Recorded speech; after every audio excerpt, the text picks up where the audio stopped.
예, 제가 오늘 그 슬라이드를 좀 보니까 많이 그 전부 다 아무래도 같은 주제이다 보고 같은 인더스트리에 계셔서 비슷비슷한 내용이 많이 있는 것 같습니다. 그래서 저는 그런 거는 생략을 하고 주로 그 저희 쪽에서 그 하고 있는 이동통신 5G 쪽에 그 R&D가 어떤 것이 있는지 소개드리도록 하겠습니다. 그래서 계획와 동향, R&D 추진 현황, 그리고 이제 재현을 해달라고 그러셨는데 사실은 제가 재현을 하면 어차피 그게 또 제가 해야 될 일이기 때문에 재현은 최소한으로 붙였습니다. 그래서 계획와 동향 좀 전에 우리 사무관께서 잘 발표해 주셨는데 어쨌든 이동통신의 산업이라 하면 단말 부품, 장비, 서비스 이렇게 구성이 되어 있고요. 어쨌든 계속 성장하는 그런 산업인 건 틀림없는 것 같습니다. 삼성이 물론 그 노트 7 문제가 있긴 했었지만 어쨌든 스마트폰에서 가장 최근에 그 집계를 보면 여전히 선두고 애플, 그 다음에 아까 얘기한 화웨이가 3등이고 그 다음엔 전혀 들어본 적도 없는 오포, 비보 같은 중국 업체들이 7등까지, 7위까지, 물론 LG전자가 중간에 들어가 있다 나왔다 하는데 대부분이 다 그 단말 쪽에서는 아마 중국 업체들이 굉장히 많은 것 같습니다. 그리고 장비 쪽에서 에릭슨, 노키아, 화웨이인데 아까도 좀 전에 나왔었지만 화웨이가 실제로는 LTE 장비 쪽에서는 세계 최고를 지금 하고 있고요. 그래서 그 이동통신에서 이제 가장 그 왜 5세대 5G를 우리가 논의하는가를 할 때 가장 먼저 나오는 게 이 트래픽 폭증입니다. 이게 우리나라 미래부에서 매달마다 발표를 하는데 올해 3월에 발표한 것만 해도 벌써 20만 테라바이트를 넘었고요. 그 중에 또 굉장히 재밌는 게 전체 트래픽의 한 60%가 동영상입니다. 그래서 우리 학생들도 보면은 맨날 뭘 보는데 보면 동영상을 열심히 보고 있습니다. 그래서 어쨌든 이 트래픽이 앞으로 계속 그 증가할 것이다. 그리고 이러한 연결 대상이 사람뿐만이 아니라 그 thing, 사물로 확장되기 때문에 어쨌든 이러한 것을 좀 우리가 수용할 수 있는 규격이 필요하다. 그리고 AR, VR 같은 어떤 임머시브 서비스, 무인 자동차, 우리가 전에 없었던 그러한 새로운 서비스들이 나오고 있기 때문에 새로운 표준이 필요하다라고 생각이 됐습니다. 그래서 기존에 있던 어떤 고속 전송 외에도 사물과 연결할 수 있는 사물을 지원하는 매시브 커넥티비티, 또 URLLC라고 하는 저지연 그런 기능 서비스를 지원하는, 그래서 보통 이 삼각형, 오늘 노키아에서 아직까지 안 오셨는데 맨 처음에 이 노키아 트라이앵글이라고 했죠. 이 삼각형의 그 서비스를 얘기를 했었는데 최근에는 이 두 개를 합쳐서 ENBB와 IoT 이런 식으로 해서 5G를 대표하기도 합니다. 그리고 중요한 8개의 성능 목표가 있지만 어쨌든 예를 들어서 초고속 그러면 피크 데이터 레이트가 최소한 20GBps는 돼야 되겠고 에버리지 그 스루풋이 100메가 이상 되는 그런 각각의 해당 목표가 있는데 최근에 이런 8개 외에도 신뢰성, 평균 주파수 효율 등 그 5개가 추가가 돼서 이제 13개의 KPI를 얘기하기도 합니다.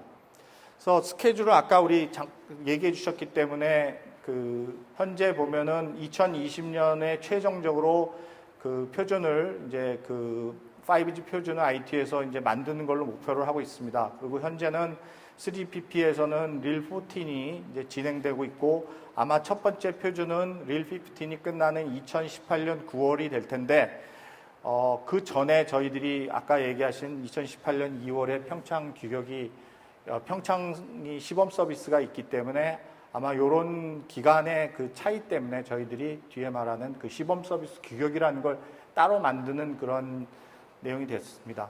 그 중요한 이벤트로는 작년에 WRC 15를 통해서 5GS는 후보 주파수 대역을 정했고요. 올해 미국의 백악관에서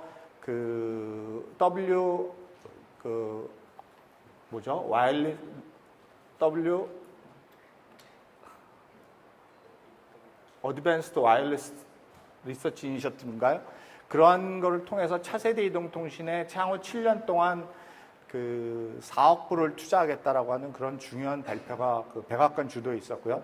내년도에는 이제 버라이즌이 이제 규격을 이제 시범 서비스를 픽스드 와이어리스 개념의 시범 서비스를 하고 그 후년에 KT와 삼성 주제로 이제 5G 이동통신 서비스가 있습니다. 뒤에서 말씀드리겠지만 재밌게도 WIC에서 5G 후보 주파수를 얘기를 했지만 실제로 그 시범 서비스를 보이는 두 그 나라에서는 그 주파수가 아닌 것을 사용한다는 게 굉장히 재미있는 것 같습니다. 그래서 WRC15에서 6기가 이상에서 11개 후보 주파수 대역을 얘기를 했는데요. 여기 보시면 24.25에서 27.5 그리고 31.8에서 33.4를 했는데 정작 이제 우리나라에서는 28기가 대역은 빠져 있습니다. 올해 그 FCC에서 리포트 앤 오더라고 하는 것을 해서 24기가 대역 이상에서의 그 5G 주파수를 갖다가 그 할당을 했는데 여기 보시면 그 여러 후보 중에서 27.5에서 28.35GHz라고 하는 여기에 포함되지 않은 주파수를 이제 5G 후보 주파수로 지정을 했고 뒤에 이제 그 KT에서 얘기하실 텐데 이것이 바로 우리나라 평창 서비스의 그 주파수가 되겠습니다.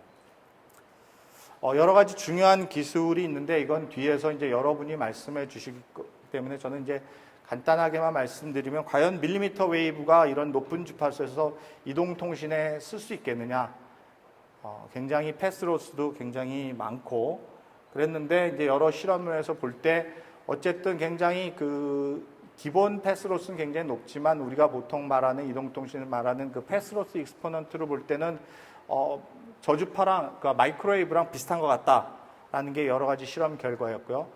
그리고 또한 이런 밀리미터 웨이브 대역 또는 그 많은 안테나를 사용할 때 실제로 RF를 갖다가 안테나 수만큼 만드는 것은 굉장히 힘들기 때문에 어떤 이런 디지털과 아날로그를 그 나누는 그런 하이브리드 그 방식의 그 안테나 빔포밍 그 기법이 실제로는 많이 사용되고 있는 것 같습니다. 그래서 여러 가지 멀티 유저를 서포팅하는 기법 그리고 또 그 OFDM과 컴바인된 그러한 여러 가지 내용들이 나오는 것 같습니다.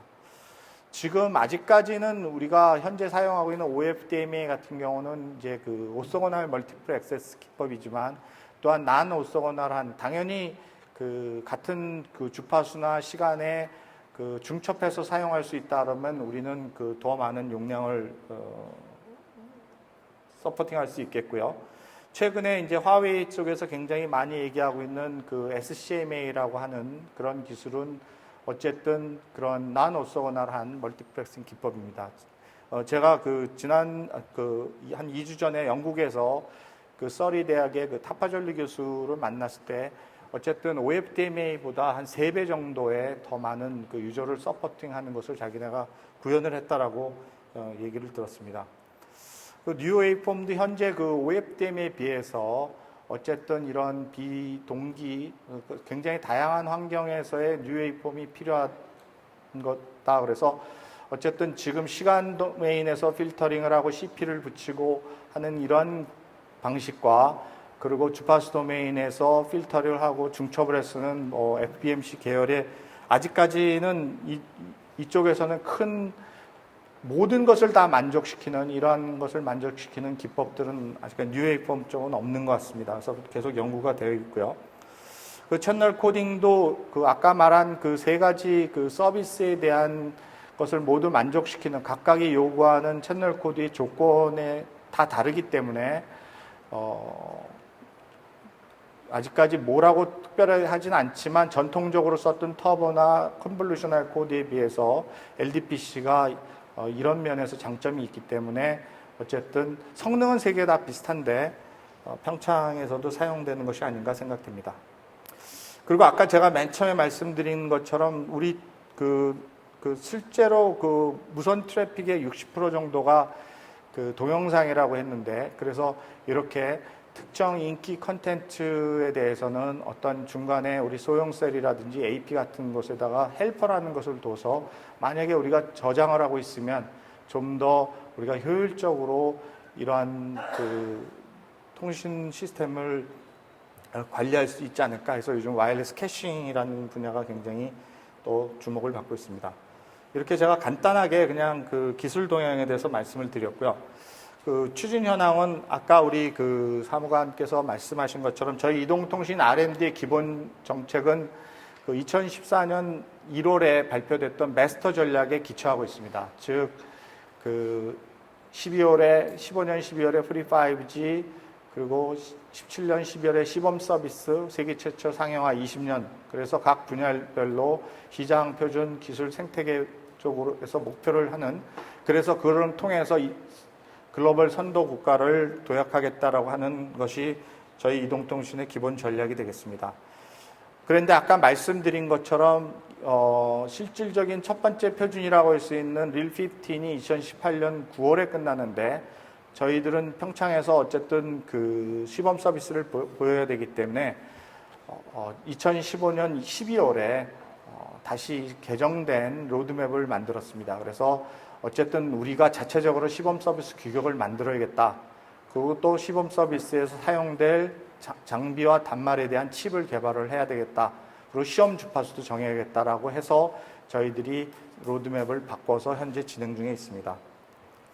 그래서 뭐 뒤에서 이종식 상무님이 자세하게 얘기하실 거니까 저는 이런 것만 말씀드린 것처럼 평창에서 사용되는 이 규격 자체가 아까 말씀드린 그 FCC에서 미국의 5G를 위해서 할당된 주파수와 굉장히 관련이 있다는 걸 말씀드리고요.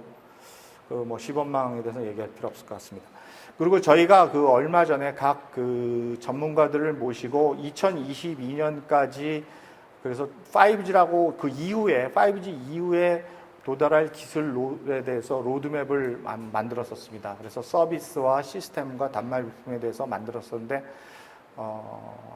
그 기본은 서비스 쪽에서는 어쨌든 그 좀 더 그 스마트 공간이라고 하는 지능통신, AI와 통신이 결합된 그러한 또한 또 지상 및 그 3차원 네트워크, 3차원 자율주행 네트워크 시스템에서는 센서와 통신과 저장 컴퓨팅이 융합된 그런 이동통신 형태, 그리고 밀리미터 웨이브를 넘어서 테라헤르츠까지 사용되는, 그리고 1000km/h까지 서포팅하는 고속 이동체, 뭐 이런 것이 그 B5G까지 포함하는 2022년까지의 기술이라고 전문가들이 예측을 하고 그거를 중심으로 해서 저희가 만들었었습니다.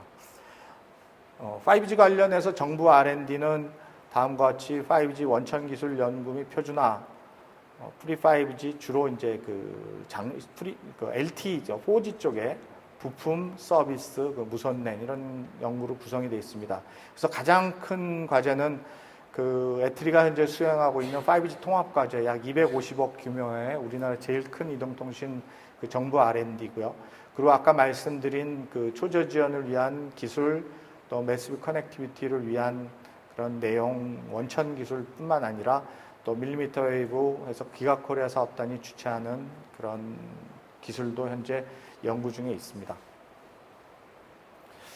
그리고 그 가장 최근에는 저희가 그 5G 개방형 테스트베드라고 해서 이러한 핵심 기술 서비스를 이제 그 검증 지원할 수 있는 소프트 시뮬레이터를 구현하는, 그래서 이런 오픈 소스에 대고 멀티퍼포스, 유니파이드, 인테그레이티드 하는 이러한 요구사항을 갖는, 그래서 연 15억씩 3년 동안에 그 진행하는 것을 카이스트가 주관이 돼서 현재 그 연구를 시작을 했습니다.